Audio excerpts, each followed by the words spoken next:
Since childhood, my greatest problem is my figure and my weight because I was born as a chubby little girl. And since I got so vain to lose weight, I tried many different diet pills in the market. And thank God that Fit-Right is here in Uno, that I've been using it for almost 3 months already, and I've lost 12 pounds. It's really a success story on my part since I hate doing exercises, I hate going to the gym, and I don't want to risk on taking different kinds of chocolates and soft drinks.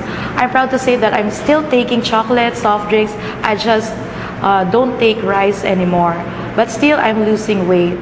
Before, my weight is 138.5 pounds.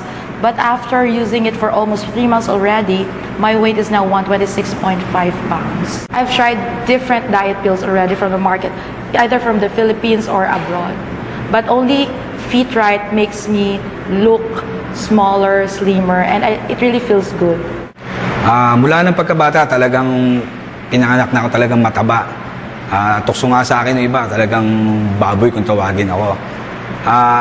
Hanggang sa magbinata ako, sa lumaki ako, marami na akong trinay na actually hindi ako nag-try ng mga capsule or medicine, ano lang, yung slimming tea.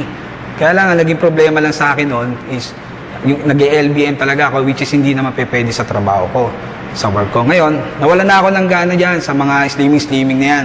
Hanggang sa lumabas ng Fit-Right, nagkaroon ng pa-contest ang Uno Network Business na bigger to loser.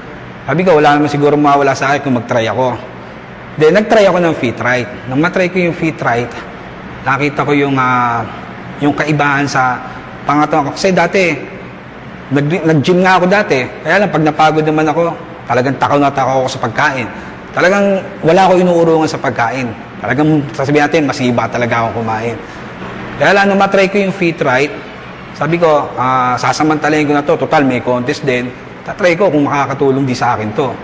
Nag-try ako, then naramdaman ko sa sarili ko na 1 week nung nag-change yung pagdumi ko, talagang maitim siya. Sabi sa akin, nung magtanong ako, di ba delikado yun? Di daw, kasi inaalis daw yung mga dumi sa katawan, bago medyo oily siya. Sabi ng iba, ano daw yun, yung fats. Sabi nila, syempre ako, take lang ako ng take na. Twice a day ako kung minom noon, isa sa tanghali, isa sa gabi. Try akong konti lang ang kainin, which is hindi ko nung ginagawa ko noon na papakita ko sa kanila na konti lang kakainin ko kasi nag-reduce ako. Pero pagka nakatago na, wala na nakakakita sa akin, babayad na naman ako, kakain na naman ako ng kakain. Pero nung nag-take na ako ng Fit-Right, nawala na yung tako ko sa pagkain. Doon ko na ba't hindi ako nagugutom? Tsaka isa pa, ang trabaho ko is sa water station. Kala ko manghihina ako kasi halos konti lang nakakain ko.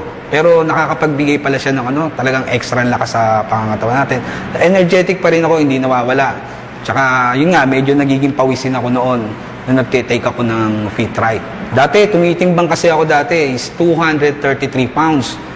Up to now, 2 months na ako nagtitake niyan, na lang ako ng 207 pounds. Yun na lang ako. Bago ang waistline ko, kung makikita niyo yung picture ko dati, nung sumali ako, nung kinuna ko na magtatapos ng October, ang waistline ko is 49. Ngayon, nung mag-waistline ako, 40 na lang. Ang laki nang nawala talaga. Talagang bilib ako sa Fit-Right talaga.